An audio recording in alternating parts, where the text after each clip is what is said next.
രാവും പകലുമൊക്കെ വാരിക്കോരി അവന്റെ അടിമകൾക്ക് നൽകുന്നവനല്ലയോ റബ്ബ്?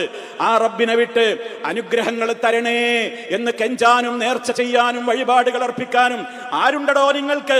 റബ്ബിന്റെ ചോദ്യമാണ്. ഖുൽ, നബിയെ പഠിപ്പിക്കൂ അവരോട്, ചോദിക്കവരോട്, മയ്യക്ലൗകും, ആരുണ്ട് നിങ്ങൾക്ക് കാവൽ നൽകാൻ, ആരുണ്ട് നിങ്ങൾക്ക് രക്ഷയേകുവാൻ? ബില്ലൈലി വന്നഹാരി മിനർ റഹ്മാൻ, റഹ്മാനായ റബ്ബിങ്കൽ നിന്നും അവൻ നിങ്ങൾക്ക് വിധിച്ചിട്ടുള്ള ഏതെങ്കിലും പോരായ്മകൾ ഉണ്ടെങ്കിൽ അതിൽ നിന്ന് നിങ്ങൾക്ക് രക്ഷയും തണലും കാവലും നൽകുവാൻ രാവോ പകലോ ആരുണ്ടടോ നിങ്ങൾക്ക് റബ്ബല്ലാതെ? അവനല്ലയോ ഉറങ്ങാതെ മയങ്ങാതെ നിങ്ങളെ കാത്തുകൊണ്ടിരിക്കുന്നവൻ? ലാ യനാമു വലാ യംബഗീ ലഹു അൻ യനാമ, അവനൊരിക്കലും ഉറങ്ങുകയില്ല, അവൻ ഉറങ്ങേണ്ട ആവശ്യവുമില്ല. ഇതൊക്കെ പറഞ്ഞിട്ടും അല്ലാഹു പറയുന്നത് എന്താ? പിന്നെയും ദാലികുമുല്ലാഹ്, നോക്കൂ നിങ്ങൾ വിശുദ്ധ ഖുർആനിലെ എത്ര ആയത്തുകളിലാണ് ദാലികുമുല്ലാഹു റബ്ബുക്കും, അവനാണ് നിങ്ങളുടെ റബ്ബായ അല്ലാഹു. അതുകൊണ്ട് ലാ ഇലാഹ ഇല്ലാ ഹുവ, അവനൊഴികെ ഒരാരാധ്യനേയില്ല.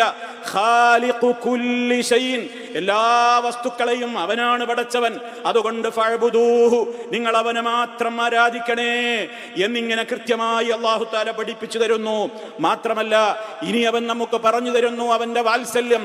അവൻ നമുക്ക് നിശ്ചയിച്ചു തന്നിട്ടുള്ള ഇസ്ലാമിക ശരീഅത്ത് പ്രയാസരഹിതമാണ്. ആളുകൾക്ക് അനുഷ്ഠിക്കാനാവാത്ത ബുദ്ധിമുട്ടുള്ള നിയമങ്ങൾ കൊണ്ട് മാനവ സമൂഹത്തെ അല്ലാഹു കഷ്ടപ്പെടുത്തിയിട്ടില്ല. അവൻ ഇറക്കിയ നിയമത്തെ അവൻ തന്നെ വിശേഷിപ്പിച്ചത് ബസായിറു മിർ റബ്ബിക്കും വഹുദൻ വറഹ്മത്തുൻ ലിഖൗമി യുഅ്മിനൂൻ, വിശ്വാസികളായ ജനതയ്ക്ക് കാരുണ്യമാണ്, മാർഗദർശനമാണ്, നിങ്ങളുടെ റബ്ബിങ്കൽ നിന്നുള്ള ഉൾക്കാഴ്ചയോടെയുള്ള നിയമങ്ങളാണത്. ആ നിയമങ്ങളിൽ അനുഷ്ഠിക്കാൻ കഴിയാതെ നിങ്ങളെ പ്രയാസപ്പെടുത്തുന്ന ഒന്നും തന്നെ അവൻ നിശ്ചയിച്ചിട്ടില്ല.